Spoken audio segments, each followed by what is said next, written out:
Okay, we are on the west side of the garage, and this is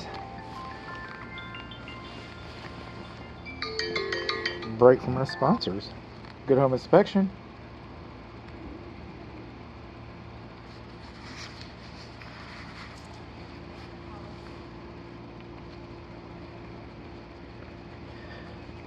This is our ground coming in.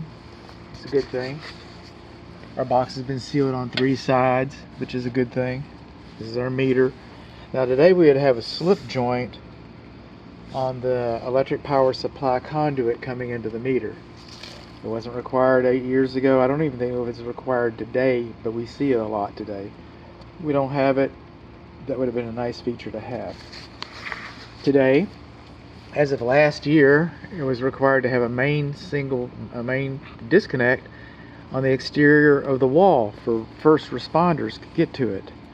And of course, 8 years ago, this home is 8 years old, and 8 years ago that wasn't required. It's a safety device. It'll make my report. Was not required. Slip joint, it may or may not make my report. I'm talking about it now, though. I'm talking about it now. And while the report supersedes this inspection, this video, the report always supersedes the video, but the slip joint was not required. So there's that.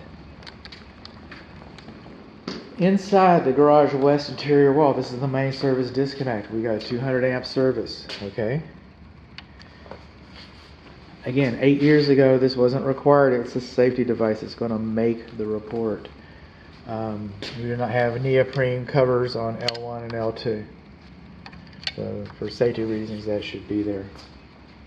This is our UFER. That's our second ground. They misspelled UFER as UFER. But that's okay, because they have it in there. There it is. So we got that. That's a good thing. And with AFCI's, the only device I have, and they put the surge protector on the exterior. They have it bolted in nice and tight. They don't have any wide gaps. It's printed, not handwritten.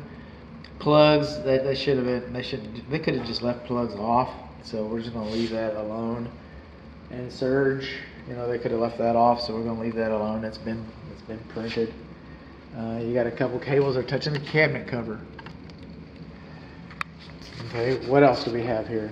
Okay, the HVAC system is properly fused. This is a clothes dryer. It is not GFCI protected. 8 years ago it wasn't required. It's a safety device. Our clothes dryers are now required to be GFCI protected. And then on AFCI devices and internal devices, inside the panel, the only real way we have to test these is by pushing the button. I've pushed all these buttons. I have pushed all these buttons to manually see that they trip. I'm waiting on that last one. Are you waiting? Are you waiting? You want me to push it? You want me to push it? Uh-oh. Not working. It goes to the dishwasher. The dishwasher safety device doesn't work.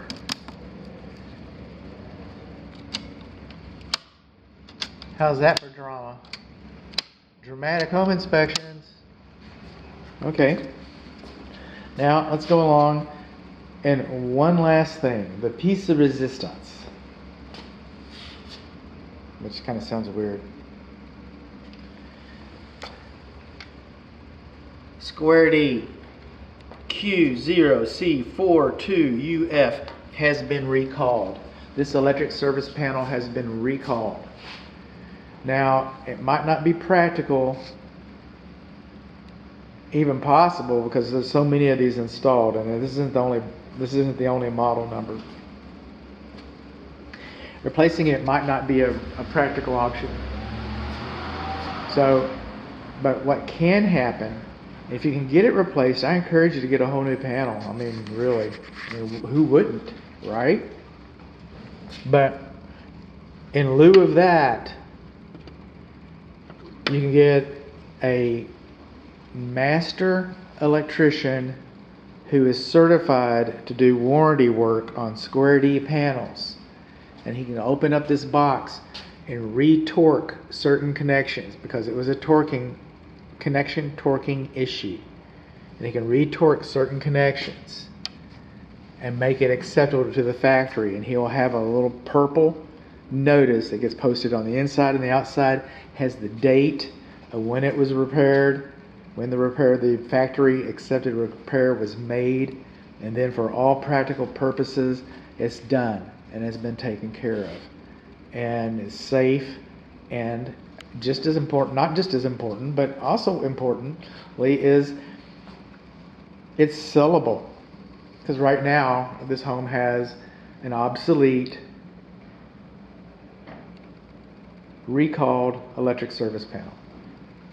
And it can be updated, you can fix it, it doesn't cost a lot of money, but in the here and now, that's considered a fire safety hazard.